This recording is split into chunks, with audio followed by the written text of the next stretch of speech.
Hey everybody, welcome to Conner Homestead. It is March 12th. It is a gorgeous 65 degrees out here. Currently we're looking for a high of about 78 degrees today here in central Arkansas, zone 8A. And I'm going over here to feed the fish.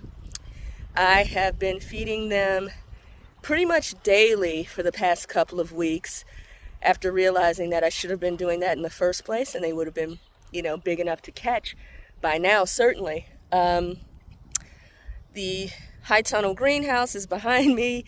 The plastic is kind of falling down just on the door. Recall, we put plastic on the inside of these doors, and I have already figured out a more permanent fix for it. So you can kind of see in the doors where it's coming down, because these doors are covered in mesh for airflow, the front and the rear doors, because here in Arkansas it's mostly hot all the time, and so we'd only need the plastic up, probably the plastic up on these doors, probably from December to now, so a few months. So I have a more permanent fix that I'm going to do for that. For now, we are going to go to the pond. The goal is to have these fish ready to be caught. That probably won't happen by Juneteenth, which is June 19th, of course. So I've already placed an order to have some adult-sized catfish added to the pond. 1 pounders, which is good enough to catch and cook. I also have some pond fertilizer that I'm going to add today for the first time ever. That was a suggestion from one of the companies that supplies fish, and I'm going to be really conservative with it because I've never done it before. And so pond is about, I'd say it's about 1/3 of an acre. And the fertilizer that I have, the pond fertilizer that I have, it says 5 pounds per acre. And so I am just going to do a conservative 1 pound in here. Oh, I saw a cute little turtle. Looks like, unfortunately, the wind is blowing towards me, but it says you just simply broadcast it. So I'm also trying to figure out the best time, because I have food I'm going to feed the fish, but I want to broadcast this as well. So it's not harmful to the fish, obviously, but let's say we do the broadcasting first because it is water soluble, and you just hand broadcast it. Unfortunately, because I am holding my camera, I'm not going to be able to get it on camera, but we'll do it, and then I will resume filming. Okay, being a little hard-headed, I'm going to try to film. As you can see, the waves are going that way. That means the breeze is coming this way, so I'm going to utilize the breeze. I'm coming over on this end of the pond where I do not feed the fish, and I haven't been successful feeding the fish over here in this corner, in this southernmost corner, so hopefully it won't affect them. And we're just gonna hand broadcast it. Yeah, it's water soluble, so try this again. It's very much similar to when I'm hand broadcasting chemicals and things for the pool. So I'm going to continue doing this without camera. Okay, the reason that we fertilize the pond, as it was told to me, is that the fertilizer promotes the growth of the aquatic plant life that feeds kind of the microorganisms that then feeds the fish. The fish are not just eating this, obviously, because I have not been on a good feeding schedule for them, but the big fish eat the little fish, and the little fish eat these smaller organisms that the fertilizer helps promote the growth of that environment, as well as mosquitoes, mosquito larvae, and stuff like that that the fish are eating. Okay, so now it's time to do some fish feeding. I love how the bluegill have really started coming to the forefront of the feeding line. So let me camera here. They're now usually the first ones to kind of come up, and you'll see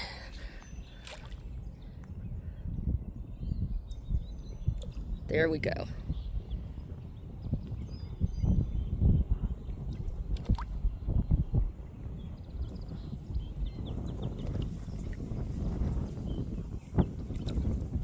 There's schools of them down there.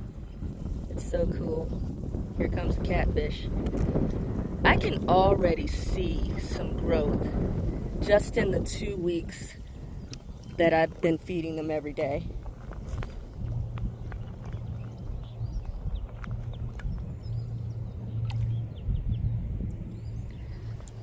Let's see if we can get some over here a little closer to us.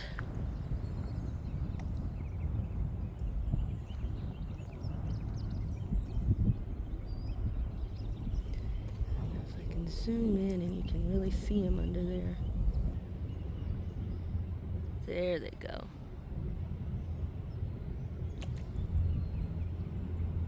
You can really see them really well now.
Trying to get this bigger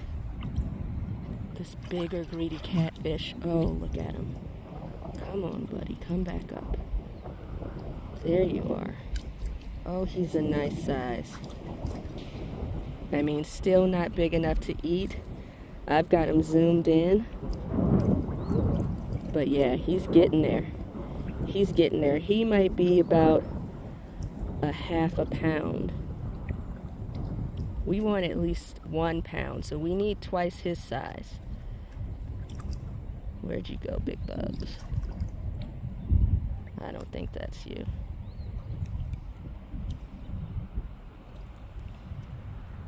But we'll follow you, because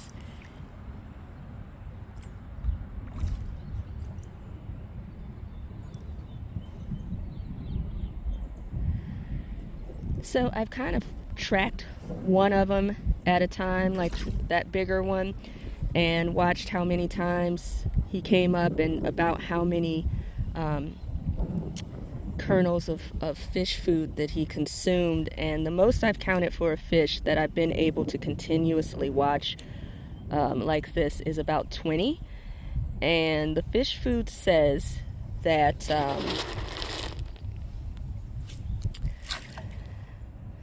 if I forget how much did they have to consume. I think if they consume about 2 pounds of this fish food, it equals to a pound of meat on them. So at some point I'm actually going to measure out what a pound of this fish food looks like, how, roughly, and get a better idea of how much each fish needs to consume. I might even actually step the feeding up to twice a day now that the temperatures are getting warm, and I really want to fatten these jokers up. So who knows, I might, if I can get some more weight on them by Juneteenth, another half a pound, that would be great. They still won't be ready to catch, but they'll be really close to it. And that's just talking by the summer. Certainly in late summer and fall, these might be ready to catch.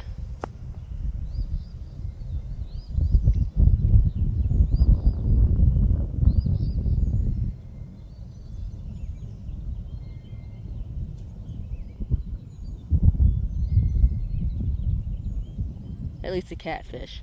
I don't know about the bluegill. They're still pretty small. But we're also going to get some minnows in here. Definitely another 10 pounds of minnows to feed these catfish. Fatten them right up. Thanks for joining me on this journey to feed the fish. It really is so relaxing.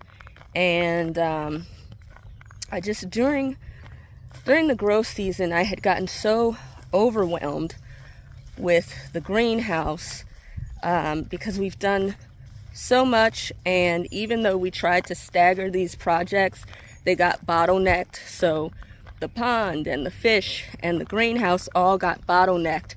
Plus we were still dealing with Building Mom's cottage, Shady Pines, and now all of these things are in place. Oh. Sound of the plastic on the greenhouse. So now that all of these things are in place,